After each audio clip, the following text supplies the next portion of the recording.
Reagan Tollway Stop and Go Randall to Yackley.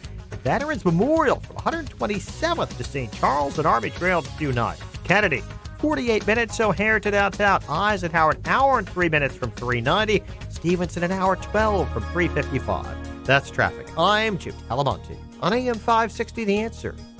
Chicago's Morning Answer continues next. Your official Chicagoland weather forecast from the 1 Hour Heating and Air Conditioning Weather Center. Here's our meteorologist, Steve Williams. Mostly sunny, beautiful day. High today, 70. Some patchy clouds tonight, low 55. Partly sunny tomorrow, the high 74. Cloudy and breezy, shower and thunderstorm on Friday, the high Friday at 67. I'm Steve Williams on AM 560, The Answer. 53 at O'Hare. Next news at 8:30. Chicago's Morning Answer with Dan and Amy continues next on AM 560, The Answer. Make sure to check out the Income Store live video stream of today's show right now at 560theanswer.com.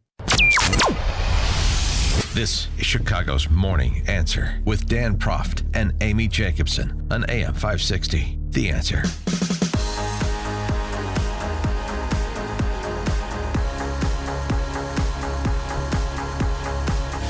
Top of the morning, Dan and Amy. One of the ways that I often say Illinois is the most barbaric state of the nation, sorry, I hate to break it to you, is the way that the state treats people who have intellectual or developmental disabilities. In other words, they make promises to those families and those individuals that they don't keep.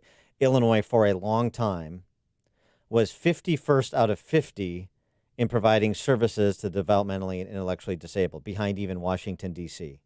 51st out of 50. Horrible. And embarrassing. Really. And yet you hear from politicians in both parties about how I'm for vulnerable populations and we need to make sure that we provide services to those who need services through no fault of their own. And that's the basis on which they raise taxes and spend beyond our collective means. And yet those they say they're going to Springfield to provide for, going to the city council to provide for, do not get provided for. That's a fact. Indisputable. Republicans and Democrats.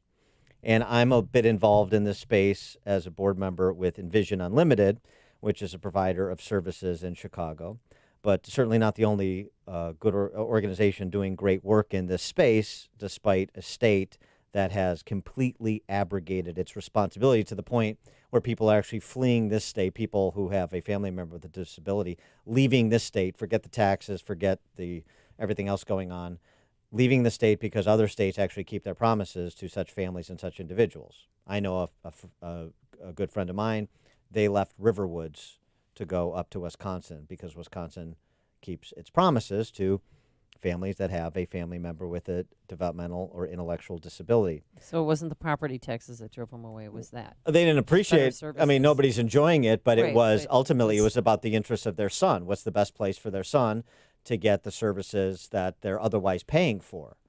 It's eminently reasonable. Well, one of the other organizations that does good work in the space, celebrating its 100th anniversary in Illinois, is the what's now known as the Annexter Center, named after that, I assume, named after that Fortune 500 company in Glenview. The Annexter Center serves intellectually developmentally disabled, including those with behavioral and mental health disorders, as well as the deaf and blind population. And we're pleased to be joined by Rebecca Clark, who is the CEO of Annexter Center. Rebecca, thanks for being with us. Appreciate it.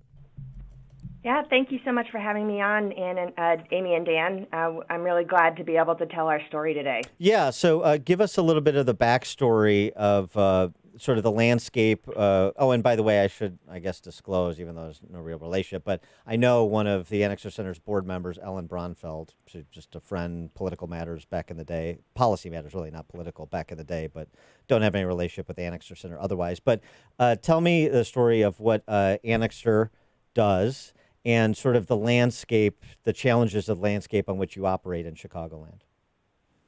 Yeah, absolutely. So I am the proud CEO at Annexter Center for just over a year and a half, and I'm really excited about where we are going and what we're looking like for our next century of service. But before I talk about that, I want to make sure all of your listeners know the populations we serve here at Annexter, and you laid that out really nicely. We serve three groups of people: adults with intellectual and developmental disabilities, adults with behavioral health needs, including mental health diagnoses and substance use disorders, and people who are deaf, deafblind, and hard of hearing through the Chicago Hearing Society.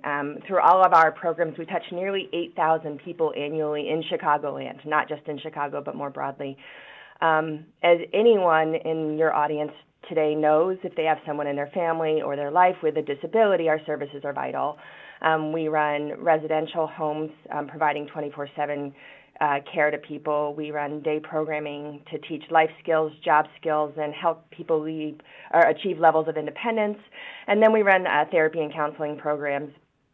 Our focus is really helping all of the people we serve access their natural communities as much as possible. You know, I think a historical model of serving the people that we serve was really about warehousing people and people being served in segregated settings.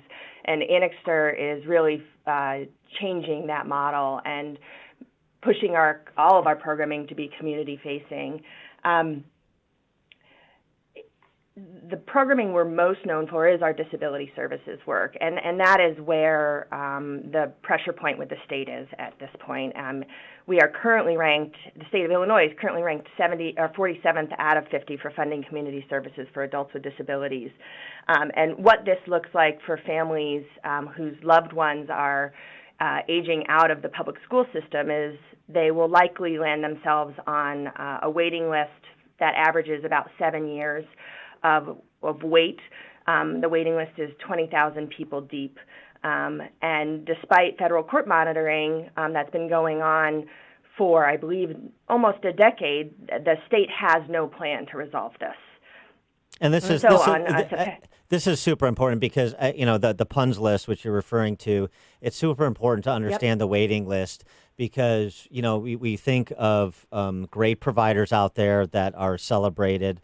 Sister Rose and Misericordia, the SILAs that organizations like Envision run, and they're great for those families, but there just isn't the supply for the demand. Yeah, absolutely. But beyond that, it has to do with the state pulling people off the list to allow them to access funding to access agencies like the ones you mentioned and our agency.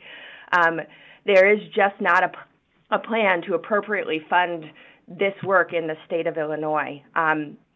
Beyond that, and I think an important point is there's an economic imperative here that I want to highlight. My professional experience before coming to Annixter was actually working in the K-12 system doing disability work. And when a student is in the public school system with a disability, they are the only population of student that actually is entitled to summer school, or what is called extended school year, because even a couple weeks off of school would result in that person regressing skills.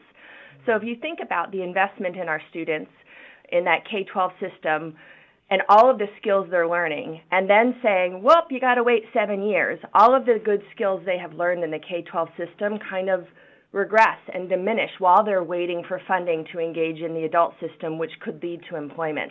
So I actually want to help people think about this from an economic standpoint, where we are actually not capitalizing on all of the investment from the public school system to help people take that next step, because our adult system hasn't figured out how to align itself for a smooth transition of students into day services and employment opportunities. And if you live in neighboring states, they have that option? They do, and they're better funded. So we do see families moving to Wisconsin, Indiana, and especially Michigan.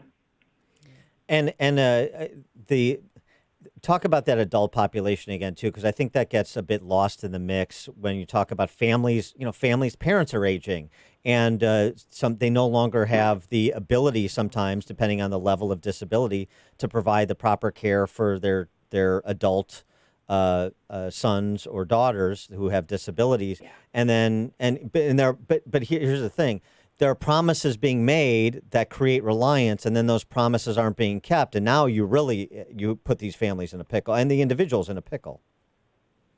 Yeah, absolutely. So, I think it's twofold. There is absolutely a trend of parents quitting their jobs to caretake for their adult child with disabilities who doesn't have service opportunities. But there's also long-term planning involved, and there is an absence of opportunity in the state of Illinois for long-term services. One promise that was made that hasn't been kept, and I'm sure you as a board member for Envision are well aware of this, is the state actually approved a 3.5% increase in rates as part of this FY20 budget. And they haven't figured out how to get it out to agencies to make sure agencies have resources to continue to serve people. So that means some agencies are just saying they can't serve any more people until the state figures out how to properly compensate agencies for workers. In the city of Chicago, the reimbursement rate for staff doesn't even hit minimum wage. Mm-hmm. So agencies in Chicago are even worse off. And when I spoke earlier about the federal court monitoring, the federal court monitor has implored the state to come up with a solution, but they have yet to do that. And that 3.5% increase has not been rolled out to any agency anywhere in the state. And then also talk about integration, because you have the same philosophy that we do at Envision with respect to integrating individuals as best as possible into the community, not leaving individuals in isolation just because they have a disability. But speak to that a little bit and what Annixter does in that vein. Yeah, so in addition to just making our programming and our day programming and residential services part of their natural communities, we've been really trying to demonstrate the value, especially around employing people with disabilities, with corporations and businesses throughout Chicago. Annixter was fortunate to be given a grant from the Kessler Foundation, and it's a demonstration project where we're working with University of Chicago Hospital System and Sinai Medical Systems to embed an Annixter staff into their HR department to propel both hiring of adults with disabilities and retaining those people. So sometimes a person with a disability will get a job and a small barrier will creep up related to transportation or a new manager who doesn't understand that person's communication style, and that will render the person leaving the job. What we're hoping to prove out and create a model around is that if you invest in a disability specialist in your HR department for your corporation, that will lead to long-term filling of vacancies that may have been a problem for your company with reliable and loyal employees who happen to have a disability. So we're really grateful for our partners, the Kessler Foundation, for University of Chicago Hospital System, for Sinai Medical. We're also partnering with Safer Foundation on this and Southside Occupational Academy, a transition center in Chicago, to prove this model out. But if any of your listeners are interested in kind of trying this out, they should reach out to us because the model has so far proven to be very successful, and we look forward to coming back in a year and sharing with you all of the outcomes related to it. Yeah, and where can they? Annixter.org, correct? That's right. And then real quick, how heavily do you rely on volunteers? We rely on volunteers and donors really heavily. We love to have people come and engage with the people we serve. We have a lot of opportunity to, add meaning to someone's life through a volunteer activity, but also just helping us with facilities or events and the like. So you can also go to Annixter.org to engage in volunteering or participating in Annixter more broadly. All right, and I noticed from your board of directors, too, you've got a lot of big companies in Chicago represented on the board, which is good. It's nice to see that sort of corporate and business support. I'm very tough on corporations generally because I should be, but it's good to see that sort of representation on your board. She is Rebecca Clark, President and CEO of Annixter Center. Again, Annixter.org for more information on their demonstration project she was describing, as well as to volunteer, to provide financial support, to get involved in all the ways that you can. Rebecca, thanks so much for joining us. Continued success. Yeah, thank you for your time today and shining a light on this really challenging issue and crisis in the state of Illinois.